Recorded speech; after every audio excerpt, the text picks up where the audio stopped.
this is Elisa and welcome to another episode of your Startup Celebrity Show, a place to be for emerging starlets. And, I just wanted to have a platform for people who are in the woods to showcase their stories because they are very talented. And I'm super grateful for this platform because I actually found a lot of gems, and I'm sure today you will too. Today we have Sarah with us, and she has a very interesting story. She lives in a very interesting place.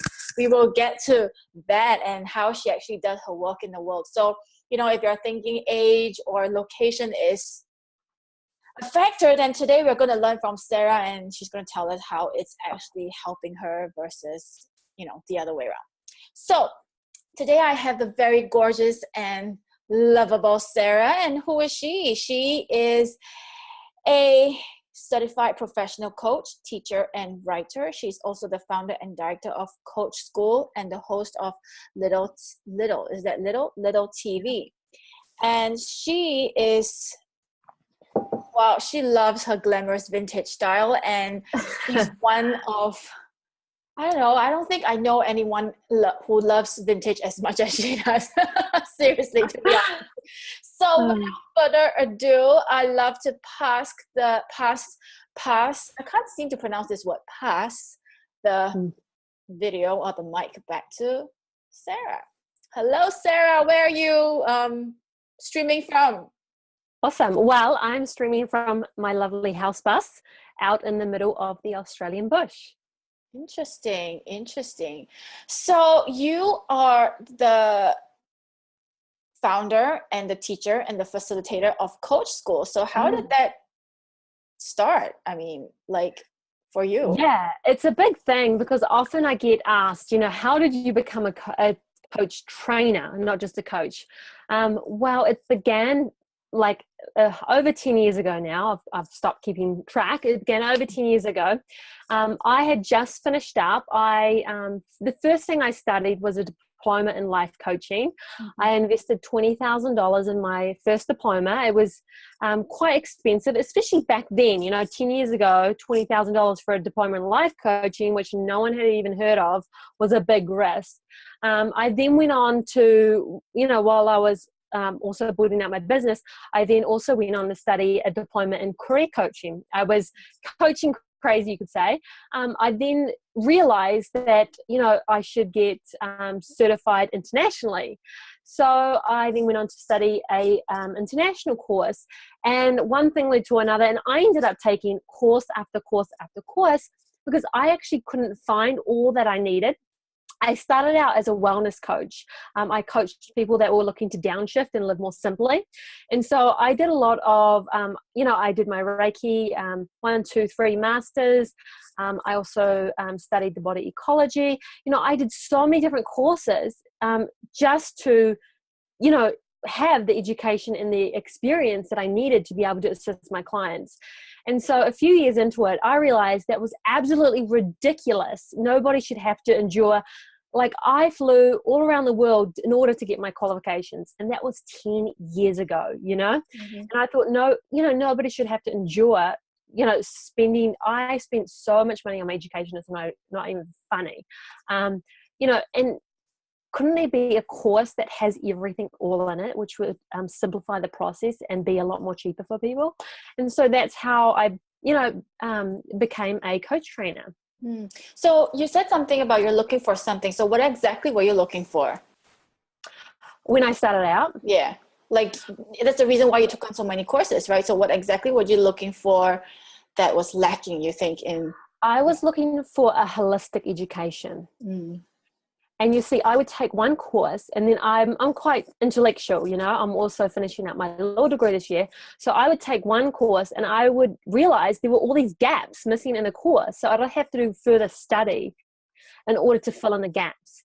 And, you can even take courses today in coaching, and they teach you one model, one modality, one way.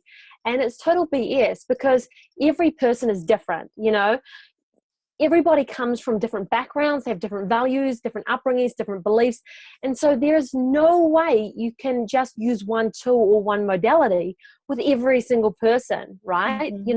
So this is what led me to the path of searching, wanting that holistic approach, wanting to fill in the blanks and have a complete awareness of how to work with different people. Cool. So how old is your coach school now? How long have you been doing it? 10 years. The coach school? Coach Yeah. school has been for 10 years. The coach school, it's coach school currently, but it originally was under a different name. Right. It's evolved. I've renamed it. I've added the business side to it. So it's evolved over the years, but the exact, the core curriculum hasn't changed. Right. Right. So you said something about helping people to simplify their lives. And is that the reason why you're living in a house van, a house bus? What do you call it? A house van? I couldn't live in a van, but I'm sure my partner could. He loves living simply. He's a boy, I'm a girl, so different story. Yeah, so basically I was actually living in Sydney, and I met my partner. He used to own a restaurant in Sydney, and he proposed the idea that we move off the grid into a house bus. And at first I laughed, turned my head at him and was like, no way am I moving into a house bus. I gave it a bit of thought, and I realized it was a really good idea. Getting out of the city, living on land, being able to live more simply, really enjoying life instead of getting sucked into life. So we do live in a house bus, which is really cool. And it's been completely fitted out as a home. But he's also built a hay bale house. So it's made of straw, hay bales, and he's rendered it with mud brick. So we've now got an extension. So we've got the bus, and we've also got a hay bale extension onto the house. So it's bigger. So I'm just curious, like if you live live in the bus, do you have to buy the land to put the bus? I mean, it's like... Well, you could do, but you see, he has... his parents live down the road from us, and they own a lot of property. Mm-hmm. So we just decided to put it on their property. Oh. Because we didn't want to buy the land out here. So we just decided to simply put the bus on the property that they're not using. Right. So I'm completely rent free. Like, we've got no rent or mortgage or no outgoings here. Like, the only thing we pay for is the generator to power the electricity. Everything else is free. So could you just drive your bus and just go somewhere else just like that, or is it stationary? You can, but it's more stationary now. Like, he's built a garden, and we've got a veranda or a deck out the front, and so it's more stationary. And if you drive the bus, all the books and all the cutlery is going to fall off. It's all got to be put down. Yeah, but it does go. Interesting. So it's literally like a bus. I mean, like a house, but it's just not made of bricks, and you don't have a roof, but it's just made of a bus, basically. Yeah, like I tell people, and they actually freak out. They're like, oh my God, how can you live in a house bus? And it's actually the most incredible experience because it's quirky, it's unique. We've been able to decorate it the way we want. So, I've made it vintage. Everything's been styled. My partner's built me a standing desk. And so I have in my office, it's small, but it's compact. I have the desk, I have the driver's seat of the bus. I even have a sofa, and it's and my bookshelf, and it's perfect. It's compact. It's not too big, and it's beautiful. And you have no space for clutter. Exactly. You cannot have. I'm always decluttering. This is a big thing of mine. I have this love-hate relationship because I love collecting vintage, but I don't like having lots of stuff. Awesome.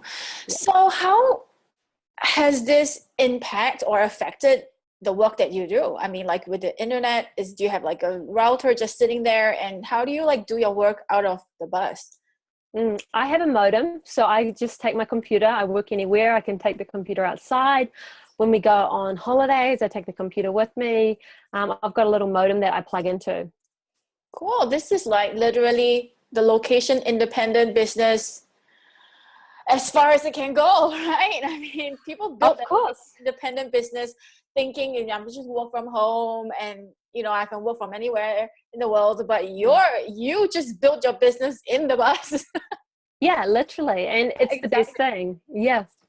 Exactly. Cool. So you've been in the industry for 10 years. So what have you seen so far that has changed that's not working anymore? And like, do you have to be constantly updated? I mean, like, how do you keep up? I think it's hilarious because when I first started out coaching, I started out when the internet didn't blow up in the light that it has done. So I would be going to networking events, going to trainings, handing out my business cards, even doing letterbox drops, right? So it's really funny because I've been able to take, I had the brick and mortar and I took it online, right? And then I've been able to see how things are adapting and evolving. How do I keep up? You know what? I think it's not about keeping up. I think one of the things that people forget is that it's not about what everyone else is doing. It's about what you're doing. And I feel like these days, everybody's looking over the fence and looking at, the grass is always greener on the other side when they should be looking at their own grass and nurturing their own grass. So I don't think it's about keeping up, but I think it's about trailblazing and being a thought leader in your industry. And that is going to set you apart. And I suppose like 10 years ago, there aren't so many coaches. That was the thing. I had to actually, I would say I'm a life coach and people would be like, what is that? So my first hurdle was actually, I had to educate people on what a coach actually does. I still actually do today, but I had to do it more so then. And then my second hurdle was, you're too young to be coaching. So I actually encountered so many hurdles early on. And I actually had so many people put me down and laugh at me and ridicule me for becoming a life coach. It was horrendous. It was a really difficult start for me. Right. So where are you in your business? Are you happy with your business right now, where it's going, or where are you going to take your coach school? What level? I'm very happy. I'm very happy with my business. I feel the next stage I'm actually working on at the moment is developing it so it's more well-rounded. I know a lot of people say niche. You really got to niche out on your business. And I agree that's true with, your coaching business. But I'm offering a course. And so I'm graduating in law this year. And so I'm going to be adding law elements, helping coaches not only become great coaches, not only be able to run businesses, but be savvy, be knowledgeable about what they should and shouldn't do and what contracts and ethics they should have in place. So I'm going to be adding a whole bunch of things to the course. And then when I go to launch it, either late this year or early next year, it's going to be a bigger course. And it's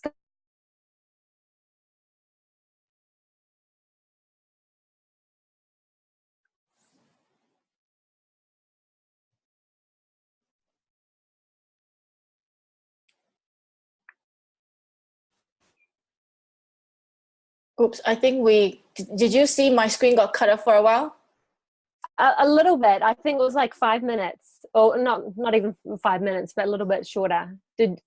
Yeah, it got cut off for a while. So I'm going to cut that part off. So why don't you repeat from the part where you said you're going to take the course, you're going to expand it. Okay.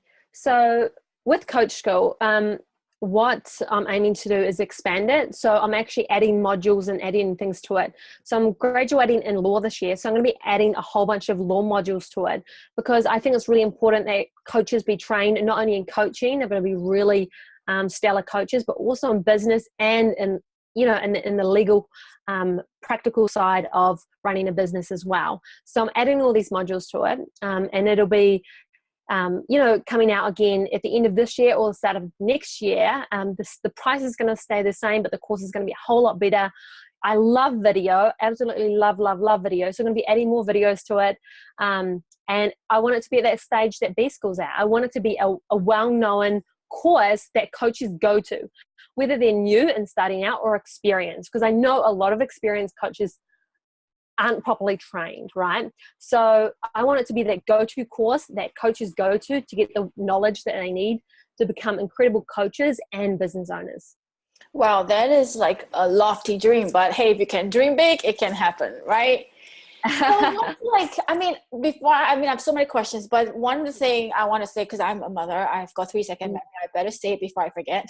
I've got memory of a fish now. So you talked about law, right? You're taking up law. I mean, what on earth were you thinking? I mean, you have a kid. I mean, you just gave birth like 4 months ago. And now taking up law, I mean, what was going through your head? Like, why?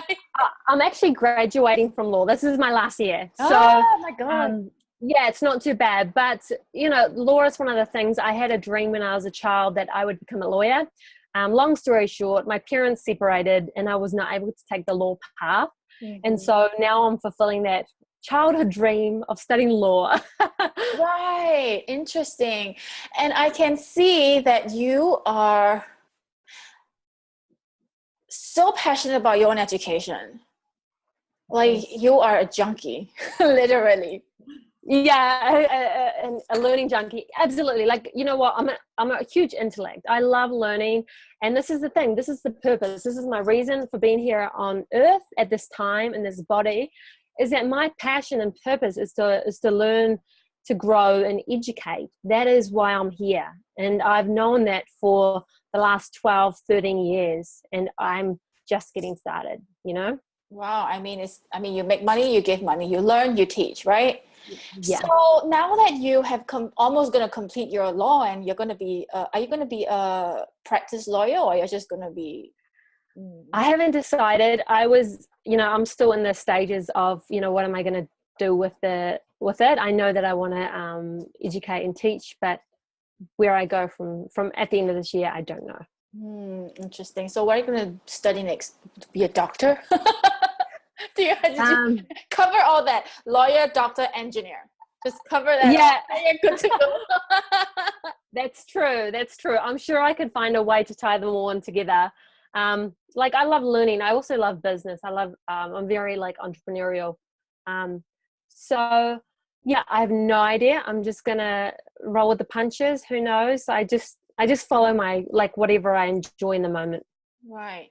But let me just ask you, like, let's just go back 10 years ago. What was that thing? Like, what was in your head when he's like, you know what, I'm going to study coaching? You know what? There's been one thing that's been a main theme throughout my entire life, and this thing is the same thing that took me to study law, like to sign up three years ago, and that is this like higher power. It's something telling me. It's not even a telling; it's a feeling. I act on this feeling. So, all these years ago, I got this feeling that I should study coaching. Mm-hmm. So I acted upon it. And at the time I was actually living in New Zealand. I'm a Kiwi. Mm-hmm. And then, a few years later, I had this feeling to move to Australia, this little nudge, this little intuition, and the same with law. Like I had this little nudge or intuition to study. So I'm very much like in tune that way to what's going on inside me. And I listen to those voices or those feelings, and I just follow them. As insane and wacky as it sounds, but I feel like they don't really lead me astray at all. Yeah. So with all these courses, right? Did you ever like thought, oh my God, can I even afford it? No, never. No. I think the thing is, when you set your mind to something, you set your mind to something. Like for me, when I set my mind to something, I set my mind to something, and there's no stopping me. Like I was the same when I was a kid. When I wanted something, there was no stopping me. I was going to nag and nag and nag until I got it. So the same is true. When there's something I want, I'll go after it. I'm not going to, surround myself in negativity and beliefs that say, you can't have it, you can't afford it, it's too expensive. The only limitation is your mind, and I've known that for the longest time. And so I just drive myself forward. And when those thoughts come up, because they always come up, right? Mm-hmm. Mm-hmm. You watch them, you observe them, and you let them pass you by. You just don't add the story to them. Right. So what is the number one mistake that you see most coaches, new, old, make when they are coaching or starting a Yeah. business? I mean, that's your area of Yeah. expertise, right? Yeah, absolutely. I think like there's one thing, well, there's a lot of things actually. I think one would be following the crowd. Like, I have to go this way because everyone's going this way. I should do this because this is what I should be doing, or, and not really playing around and exploring and having fun in your early days. Like, just coach a whole bunch of people for free to start with. See Mm-hmm. what you like, see what fits with you. You don't have to be so, it's got to be so rigid in the beginning. Like, play around, because you don't want to keep chopping and changing the course of your business, like after you get up and running, right? Mm-hmm. So really play around in the beginning and see what you feel resonates with you, regardless of what everyone else is doing. I think more often than not, new coaches get caught up in the trap of, I've got to be doing it this way because this popular person that I follow is doing it this way, and it's not the case at all. And then the other thing I think a lot of new coaches forget to focus on is the thing that gives them the money in the bank. It's a stupid thing. It's so simple, but a lot of people get caught up in, I've got to be popular, I've got to be famous, I've got to get published, I've got to be this and that, and it's great. Like, I totally get it. But if you're always chasing the spotlight, you're never going to get it. You've got to chase the dream and work at the dream and work at the things that are going to give you the results, the money in the bank, because it's about running a business, not funding a hobby. Exactly. And I also find that sometimes people just want to coach because they think this is the fastest way to cash, Oh, yeah. Or like the popular thing, like what you said.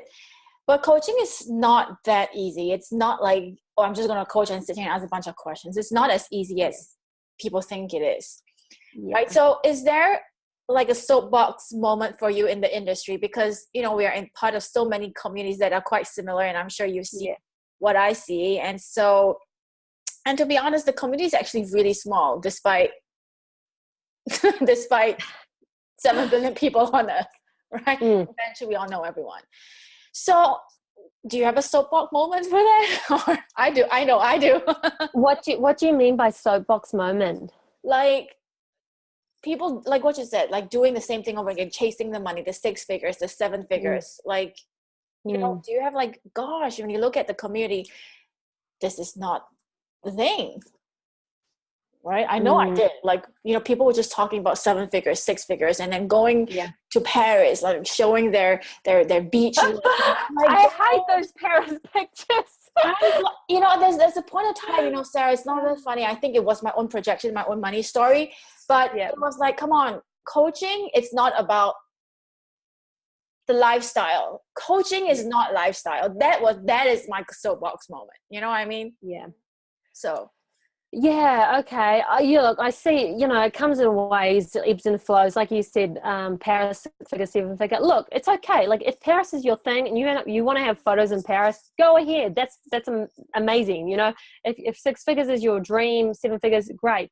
But I guarantee you, if those are the things you want, 6 and 7 figures, you probably haven't actually explored really what you're seeking, because it'll be deeper than just the money. You know what I mean? So, I don't think I've had any soapbox moments. I think I see so much, and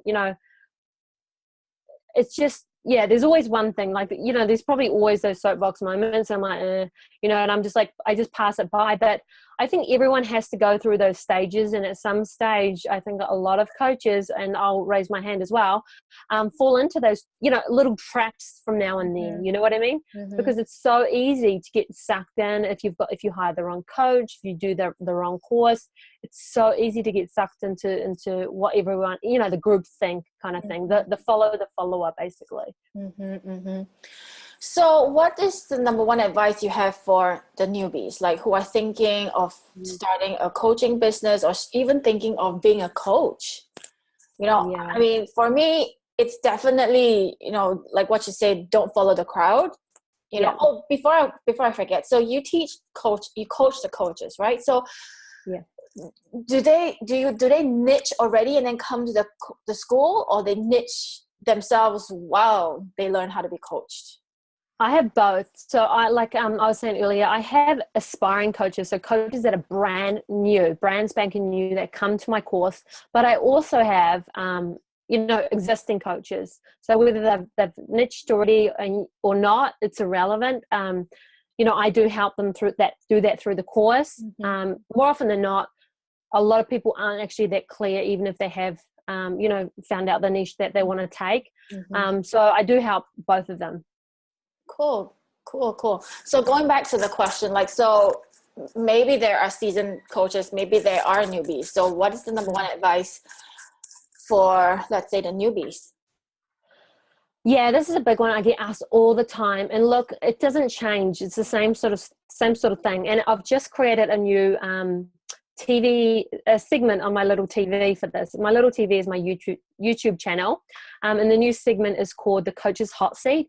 And what I'm doing is I'm interviewing real life coaches, and I'm uncovering the raw, real truth. So what's going on? How did they build their business?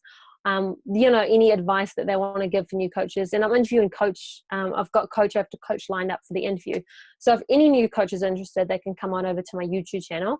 But for me personally, the advice I would give to new coaches is to ignore what's going on online. Like, just ignore all the hype and the fluff, the BS that floats around, because that is not coaching. Like, if you think that's coaching, it's not. Coaching is hard friggin' work. Like, to coach is hard work. To build your business is hard work. If you want to be in this, you want to be in this for the long haul. Trust me, there are easier ways to earn money. Coaching isn't that easy. So I would say, one, work on yourself. Like, buy some coaching books. I'm not talking about self-development, personal development books. There's a difference between a coaching book and a personal development book. Buy some coaching books. Practice with the tools on yourself. The best thing you can do is work on yourself as a coach, right? So work on yourself. Get educated. Talk to new coaches, existing coaches. Talk to anyone that you can about their experience with the building their business. Don't just go out and talk to that 6 or 7 figure coach, or that glamorous coach. Don't just do that. This is why the Coach's Hot Seat is really good, because it's just down to earth, normal people, normal coaches. So 1, work on yourself. 2, talk to coaches and gain a thorough understanding. And 3, don't just jump into it. It's stupid. Don't just throw your money and jump into it. You really got to think this through, because this is a long-term game. I've been doing this 12 plus years. And trust me, the people, there are people that come and go, but the people that truly succeed are the people that take the long-term approach versus the short-term. Yeah. And I mean, going back to what you said about there easier ways to make money, and there are easier ways to help people as well. You don't necessarily need to coach people to help people, right?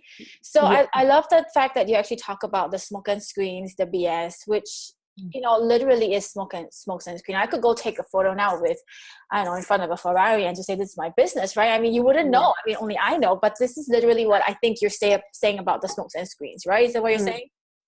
So absolutely. So don't believe everything you see on the internet. That's what you're saying, right? And just be emotionally, dissect your emotions from the internet. Yeah, don't believe everything you see. And look, realize that the people that actually are making it generally won't talk about it. The people that actually are earning 6 and 7 figures, they don't just, there's nothing wrong with wanting to earn it or earning that. But the people that actually are generally like the unsung heroes of the world. They're very silent. They're not out there boasting about how much money they're earning. Sarah, I was just thinking about, is this really so necessary to talk about how much money you've made, like $500,000, $1 million? Is that really necessary to get clients? Like, I was just thinking the other day, I mean, I raised my hand. I was sucked into this whole glamour thing because I was new, right? And, I was, from a healer to now being a coach, and then this industry, and then, it's a brand new world. So it's as if as making how much you make is like the prerequisite to get clients. Like, I know how to make so much, blah, blah, blah, blah, blah. Yeah. Right. So I was thinking it's really not necessary. Like what you said, if you are effective, if you're really good, why do you need to boast? Mm-hmm. Yeah, I will tell you a quick story. There was a person that who's a Facebook ads editor, and she does some branding and stuff like that. And she was boasting about it, and she was but a couple months ago, and she was showing up, and I thought, okay, she seems reasonably good. She's had a lot of client testimonials and things like that.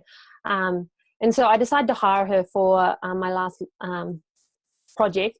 And and anyway, she was terrible. She was absolutely terrible. Like, I was like, and now I see her and she's boasting about how much money she's earning and whatnot.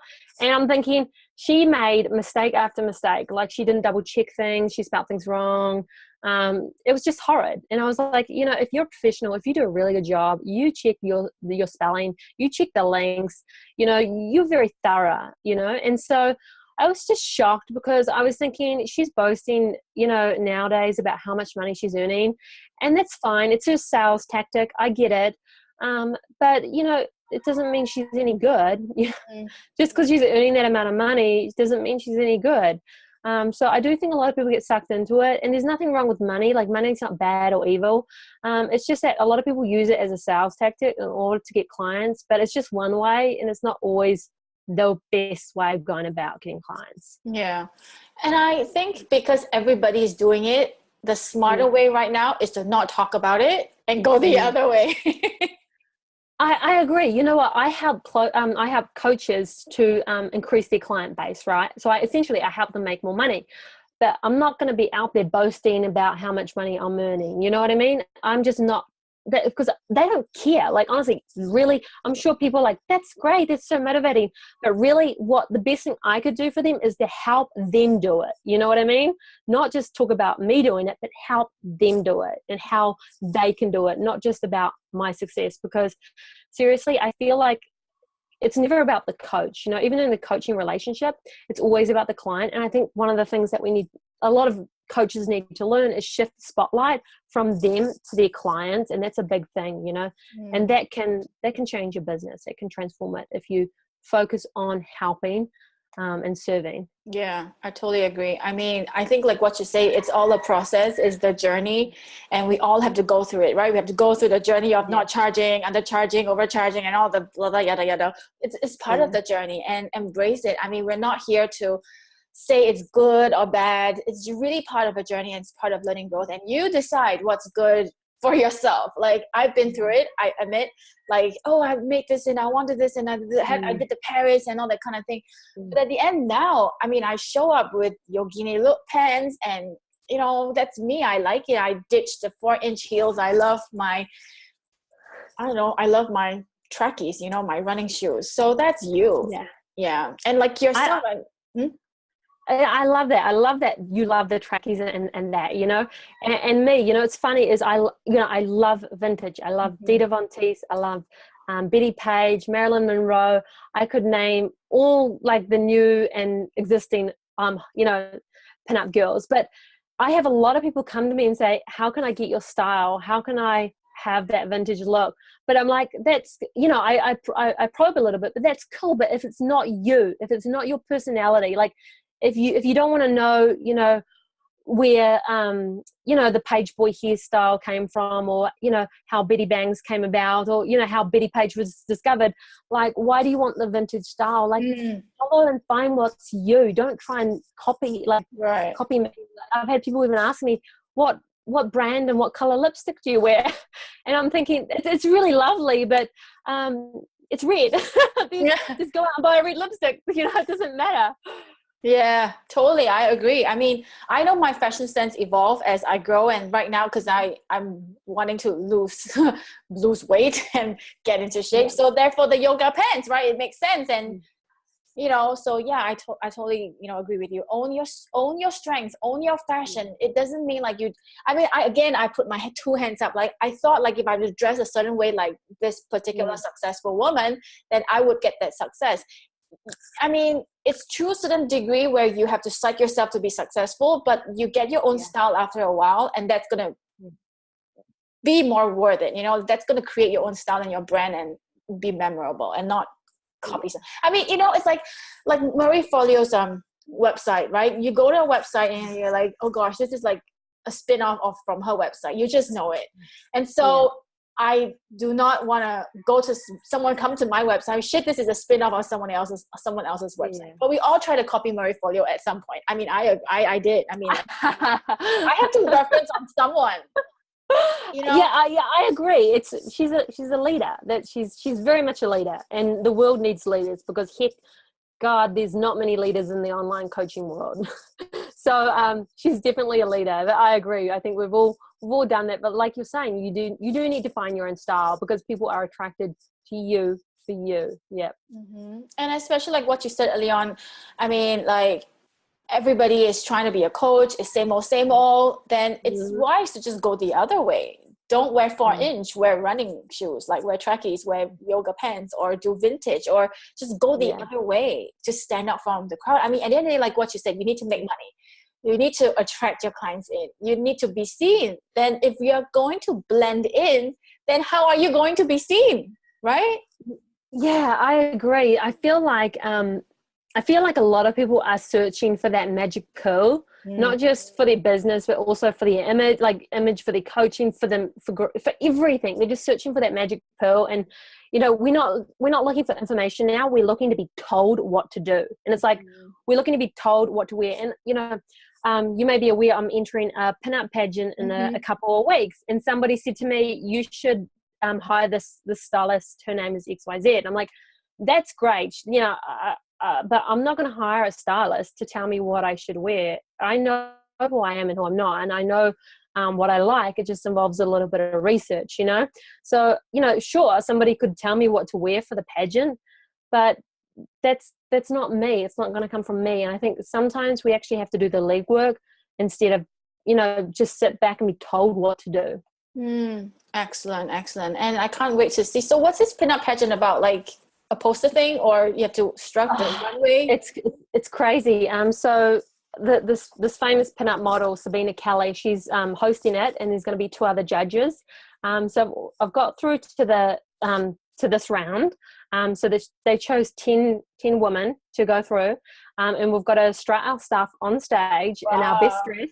And then we've also got to strut our stuff again on stage in either a swimming suit or a lingerie. So, and then one of us is going to be crowned the pinup pageant winner.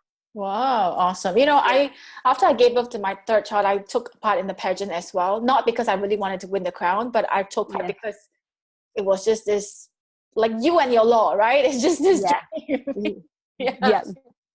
Yeah. So fantastic. I mean, it's such a wonderful conversation, could go on forever. So where can people find you? I mean, you said your next intake is end of the year or next year, right?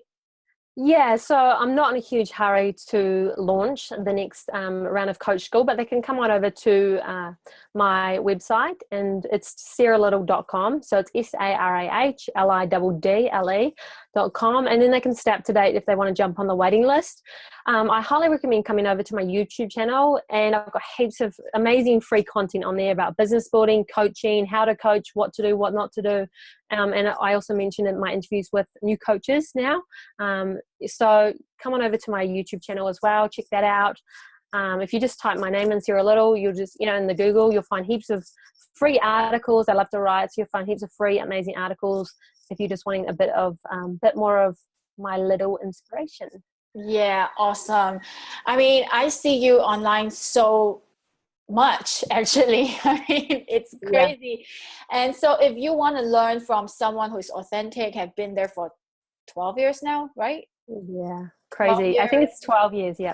12 years, and she knows her stuff, really humble. I mean, I think in Chinese we say this, you know, you have to stay humble, and then that's gonna, I mean, you will go a long way with, you know, having a humble attitude. So if you're boastful, you're arrogant, it's a bit hard, you know. Yeah, so stay humble always. And, you know, Sarah has everything that you need, you know, I don't know, business, right? Business and law coming, the coaching skills. Oh my God, she has 12 years of experience. And she's up to date. And I know Gary Vee was saying somewhere, I think a couple of videos ago, you got to market in the current times, right? Yeah. So she's up to date, she's current. And really check her out, check her videos out to see whether you are suitable to coach, whether you want to really do this, stay the whole tape through. Because, I mean, as a coach myself, I'm telling you, it's not easy. You know, I built my business when my kids were little, breastfeeding, and then, you know, and then here and there. It's not easy. So be prepared for the hard work. Don't look at someone like, oh, she's already done it. But like Sarah, she's done it for 12 years. Don't compare your stage to hers right now, because she's, you know, been in the industry for such a long time. You compare your stage when she was just starting out. That would be fair. You know, not at where she is right now, because she has done so much work. So don't compare yourself to her right now. So I'm pretty sure she has lots and lots of gems for you to actually consider before you pump in, because like what she said, you don't want to waste your time. You don't want to waste your money. You know, not that we have a money story, but just because you have money doesn't mean that you have to spend it all. You know, you can use it for something else, like go donate to some charity or what. So once again, her website is sarahliddle.com. Go check her out on YouTube, because I love videos. I'm going to check you out after we are done with this. And so, do you have any last words for us before we say goodbye? Yeah, I guess just to wrap it up, I think, you know what, follow your heart, follow your excitement. So if it excites you, it's your purpose. Like it's your soul letting you know this is what you should be doing. So if you feel that emotion of excitement, follow it because it's part of your bigger life purpose. Awesome. Awesome.